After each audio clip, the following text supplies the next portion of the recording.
because I detest Maran. But actually, the father has not nominated Maran to negotiate. Now, it's like a banana republic, the way the cabinet But why has Maran become the face? They all hate Maran. He is not. I know. No, but the Congress is under the impression, they've already apparently indicated to Maran that the Prime Minister will not give infrastructure berths to DMK, but he himself is desperately pushing for an infrastructure berth for himself. Right. Now, the problem is that there is a leader, which is Kani's brother, which is Aragiri, who's won that election, and he's a mass leader. Okay. Now, what has apparently Maran has gone and indicated to Congress is that he will accept an MOS independent, and you leave it with me, everything will be okay. Which gave Balu, Raja and Maran cabinet posts independent to Aragiri and MOS to Kani. Okay. Now, Aragiri is a very, he's a mass leader. He controls half of Tamil Nadu for Karunanidhi's point of view. He's far too senior for Maran. So what he has told his father that if you make Maran a cabinet minister, I will not come into the cabinet. And the father cannot afford to upset him because of his position. Yeah. Right now, the Congress doesn't seem to be understanding this. So who should they talk to? They need to talk directly to Karunanidhi. They need to talk to Kani. Sonia spoke to him yesterday, no? No, she didn't speak to him. Only Prime Minister spoke to him. Even that was, Kani was translating for him. It was very brief that, let's try and resolve this issue. There's nothing at all and whatever. They need to get Ghulam Nabi Azad to speak to Kani Modi. Seriously, that's the only thing that will work, and Kani will take them to her father. I won't get through to Sonia in the short term. Let me try and get through to Ahmed. No, but they need to speak to Kani Modi. Then Kani Modi will take him to her father directly. Okay. He has no problem with 3 cabinet berths at all. In fact, it is the Congress that messed it up. Had they not kept on insisting and kept on pushing Maran forward, they themselves have been pushing Maran forward. They would have left it to Raja and Balu even if they wanted, or Raja and Aragiri, and Kani would have taken independent. It was Congress that started this whole Maran dialogue. Oh. I had the impression the DMK nominated Maran. No, they did. They sent a list earlier with 5 portfolios with Maran's name because father was pushed small side, so he had to send a list with everybody's name on it.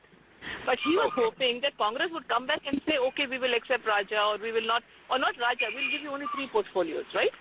But they have not been able to, the communication that's been happening within Congress, the DMK, has been completely warped. They're talking to the wrong guys. Okay. Let me try and get through to Ahmed. The simplest way is Kani Modi. Yeah. Kani Modi will take them to her father directly. Okay. And they can have this discussion. Whatever are their concerns, whatever they want to say, let them say it in front of... डाले हुए हैं, लेकिन कुछ हमने आपके सामने यहाँ... We don't want Maran. मैं चलूंगा दोनों पत्रकारों के साथ, हमारे साथ जो जुड़े हैं, जो 4-5 बातें इसमें से ध्यान में आई है। पहली कि वीर सांघवी और नीरा राडिया की कितनी गहरी है, एक दूसरे को फर्स्ट नेम के शॉर्ट नेम से भी बुला रहे हैं। और दूसरा, जिस तरीके से ये कह रहे हैं कि हाँ मुझे अभी सोनिया को मिलना था लेकिन मैं जयपुर में हूँ, या फिर सोनिया को इसमें कुछ समझता नहीं है, राहुल से तो मैं जब चाहे मिल सकता हूँ, क्या इसमें क्या सच्चाई है? मनोज जी।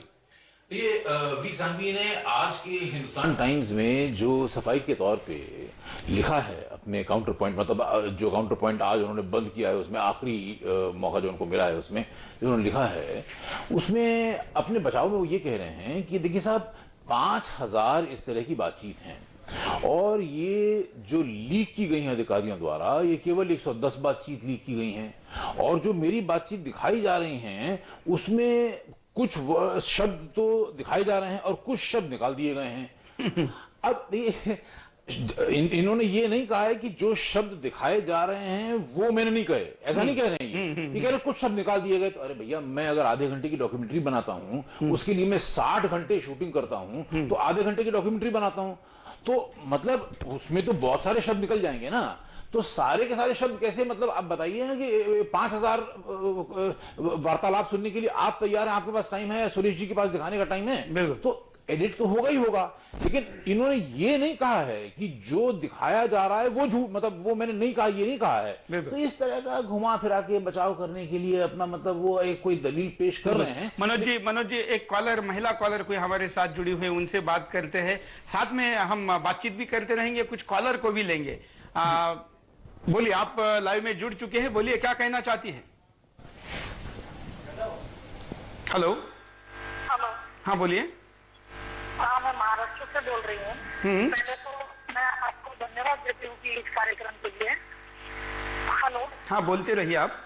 हाँ, और मैं ये कहना चाहती हूँ कि पहले एक जमाना था कि हमें सिर्फ राजनीतिक नेता ही भ्रष्टाचारी दिखाई देते थे और उन पर कीचड़ उछलना बहुत एकदम आसान था, लेकिन अब दिखाई देता है कि पत्रकार भी इस लाइन में खड़े हैं, वो भी शामिल है। और दूसरी बात, ब्यूरोक्रेट भी हम छूते नहीं है। इनकी मिलीभगत के सिवा कोई भी नेता कोई भी भ्रष्टाचार नहीं कर पाता है। तो आपको तो मैं धन्यवाद देखिए और मैं चाहती हूँ कि आप उनकी भी पोल खोलिए। बिल्कुल, तो हम इसीलिए आपको दिखा रहे हैं। धन्यवाद। आप कहां से बोल रही हैं? धन्यवाद। महाराष्ट्र से कॉलर थी और प्रतिक्रिया दे रही थी कि ऐसे सारे लोगों को आप सुनवाइए, दिखाइए, लोग देखने को तैयार है, क्योंकि इनको समझने के लिए इनको सुनना जरूरी है। यशवंत जी, जिस तरीके से वीर सांघवी कह रहे थे कि मैं राहुल जी को जब चाहे तब मिल सकता हूं या सोनिया को नहीं समझता है वगैरह वगैरह, क्या ये इतना प्रभाव सचमुच होता है या कुछ दिखाने का भी है? देखिए, मैं सुरेश जी को बताना चाहूंगा कि जो स्टेट कैपिटल्स हैं वहां मैं कई लोगों को जानता हूं जिन्होंने पत्रकार हैं और सत्ता के गलियारों में जिनकी अच्छी पैठ है, तो उन्होंने अपने घरों में मुख्यमंत्रियों की तस्वीर लगा रखी है केक खिलाते हुए या उनके साथ टहलते हुए।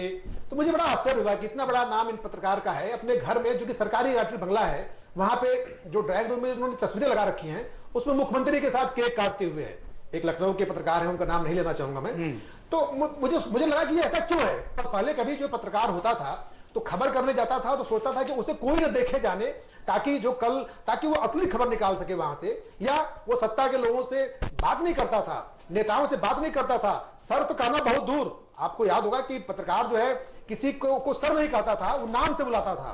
एक दौर वो था। लेकिन अब क्या है कि अब सत्ता की गैलरी में, सत्ता के गलियारों में हमारी पैठ है, वहां पे हम लोगों से मिल रहे हैं, सर करके पुकार रहे हैं, गले लग रहे हैं, बेडरूम में जा रहे हैं।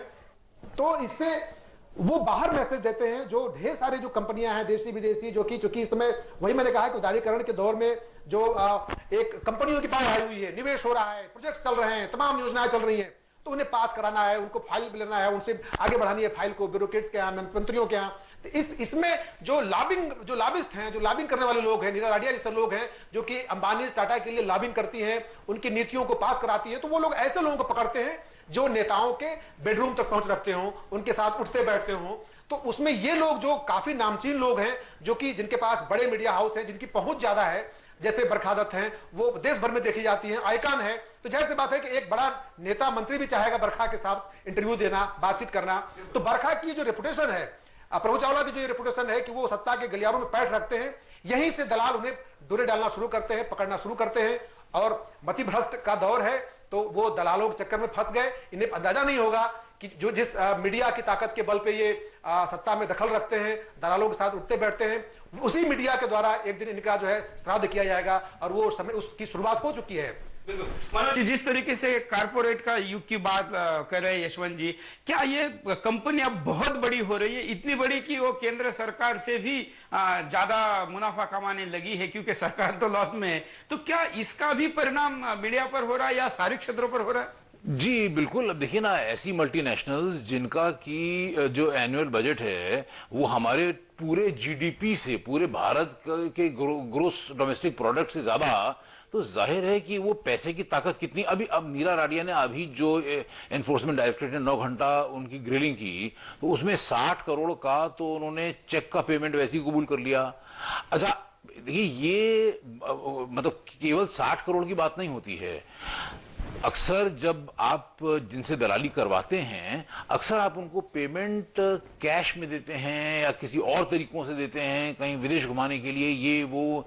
तो मतलब सारा कुछ चेक से नहीं होता है, तो बहुत सारी चीजें जो हैं वो छुपी हुई भी होती हैं। और भ्रष्टाचार मेरे ख्याल से भारतीय कानून में नहीं आता है, क्योंकि सिंगापुर में फ्लैट अगर दे दिया गया लीज पे 99 साल के किसी जर्नलिस्ट को, तो मनोज जी फिर वो भारतीय कानून में कैसे आता है?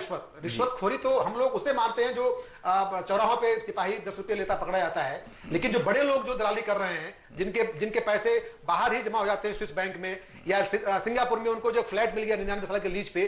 तो मुझे लगता है कि अब रिश्वतखोरी के तरीके भी बदल गए हैं। सही बात है। बल्कि अब देखिए ना, जैसे कोई किडनैपिंग करता है तो अब किडनैपिंग करने वाला जो है वो बजाय इसके कि वो यहां पे रिश्वत रैंसम ले हवाला के जरिए, हाँ, वो कहेगा कि आप हमारे स्विस बैंक अकाउंट में पैसा जमा कर दीजिए तो हम आपके बच्चे को छोड़ देते हैं। तो अब मतलब ये तरीके भी बदल गए हैं पैसा लेने की, सुरक्षित तरीके हो गए हैं पैसा लेने के। तो ये भी एक बात है, मतलब लेकिन पैसा लिया गया ये तो अभी सिद्ध नहीं हुआ है, इसलिए ये बात कही नहीं जा सकती पक्के तौर पे। लेकिन इतनी बात तो बिल्कुल साफ है कि कोई ना कोई इंटरेस्ट तो जरूर होगा, वरना आप इस तरीके से किसी से मतलब ऐसे क्यों बात करेंगे और उसके आदेश का पालन क्यों करेंगे अगर आपको कोई लाभ नहीं मिल रहा है तो। मनोज जी, मैं यहाँ पे एक आपको रोकूंगा एक चीज के लिए। मैं चाहूंगा कि जैसे आरटीआई है, एक बड़ा हथियार है जिसके जरिए जनता जो है देश के नेताओं अधिकारियों से सवाल करती है, उनके बारे में डिटेल मांगती है, मिलता भी है, बहुत खुलासे होते हैं। तो क्या मीडिया को अब इस पूरे घोटाले खुलासे के बाद मुझे लगता है कि आरटीआई के दायरे में लाने की पहल करनी चाहिए। और इसके लिए एक अफरोज आलम साहिल हैं, जर्नलिस्ट हैं, उन्होंने पत्र लिखा है बकायदे कि इन लोगों की, जिन लोगों के नाम टेप में आए हैं, बरखा दत्त हुई, राजदीप सरदेसाई, जो इसलिए उन्होंने नाम लिखा है क्योंकि वो मालिक हो चुके हैं, बड़े जर्नलिस्ट हैं, प्रभु चावला हैं, वीर संघवी हैं, इन लोगों की संपत्ति घोषित की जानी चाहिए। कि आखिर वही सवाल है कि कितना पैसा इन लोगों के पास वैध है और इन्होंने पत्रकारिता में आने पे कहां से कितनी तनख्वाह ली और अब कितने के मालिक हैं। तो क्या आरटीआई वाला एक मुद्दा, मुझे लगता है मनोज जी आप चूंकि वरिष्ठ हैं और इस पे गाइड कर सकते हैं हम लोगों को। बहुत ही सटीक बात है ये। और दूसरी बात ये भी देखिए, जैसे कि आरकेएस राठौर रुचिका के इस बारे, रुचिका से बदसलूकी का जिनके ऊपर, तो जैसे ही उनके ऊपर ये मुकदमा शुरू हुआ तो एकदम से आवाज, मीडिया ने आवाज उठाई कि साहब इनके जो पद हैं, मतलब जो इनके जो मेडल्स हैं वो छीन लेने चाहिए वगैरह वगैरह, और सरकार ने कान दिया उनकी बात पे। तो ये अब जिनके नाम आ रहे हैं, क्या उनके बारे में भी ये आवाज नहीं, जो सुरेश जी ने कहा कि उनका भी पुतला फूंकना चाहिए, तो क्या ये आवाज भी नहीं उठनी चाहिए कि भाई आपको अगर पद्मश्री मिला तो आपका भी, आपकी पदवी भी छीननी चाहिए? बिल्कुल वापस होना चाहिए, ये मांग उठाई जानी चाहिए कि जिन सेवाओं, जिस मतलब मर्यादा के लिए उनको, पत्रकारों के जो एक मापदंड होते हैं उनके लिए दिया गया है उनको पद्मश्री, तो उसको भी वापस किया जाना चाहिए। बिल्कुल। और ये मांग अभी उभर कर आई है चर्चा में से कि बरखा दत्त और वीर सांघवी को जो पद्म पुरस्कार मिले हैं उसको वापस करें। हम दर्शकों को हमेशा की तरह बिंदास बोल के स्टाइल में कहेंगे कि आप हिंदुस्तान टाइम्स, एनडीटीवी के फोन नंबर्स पर फोन करिए, अपनी अपील करिए। साथ ही आप गृह मंत्रालय से रिलेटेड ये पुरस्कार होते हैं, आप होम मिनिस्ट्री के फोन नंबरों पर जाकर भी अपनी मांग को दोहरा सकते हैं, अपना फैक्स कर सकते हैं, और गृह मंत्रालय का जो कार्यालय है वहां पर भी अपने पत्र भेज सकते हैं। और साथ साथ में अब आपने यहां पर अखबारों में पत्र लिखिए, अखबारों में इसको न्यूज को छपवाइए, क्योंकि कम से कम जिले और राज्य स्तर के कुछ अखबार ऐसे होंगे जो जरूर ऐसे षड्यंत्र का हिस्सा नहीं होंगे, इस आवाज का वो हिस्सा बन सकते हैं। और इस मांग को देश भर में अगले कुछ दिनों में बड़े जोर शोर से उठाया जा सकता है कि बरखा दत्त और वीर सांघवी को मिले पद्म पुरस्कारों को वापस लिया जाए। साथ साथ में उनके खिलाफ एफआईआर किया जा सकता है, और देश भर में ऐसे कई एफआईआर के बाद इनको तब पता चलेगा कि किसी के खिलाफ बोलना कितना आसान है, और जब खुद पर बीत आती है तो क्या होता है। ऐसे में ये और राज भी खोल सकते हैं, और इस डर से इस तरीके का भ्रष्टाचार जो बाकी लोग भी करते हैं वो भी बंद हो जाएगा। लेकिन साथ साथ में हम आपको और भी टेप सुनाएंगे जो कि खास जरूरी है। मेरे सामने एक एसएमएस आया है,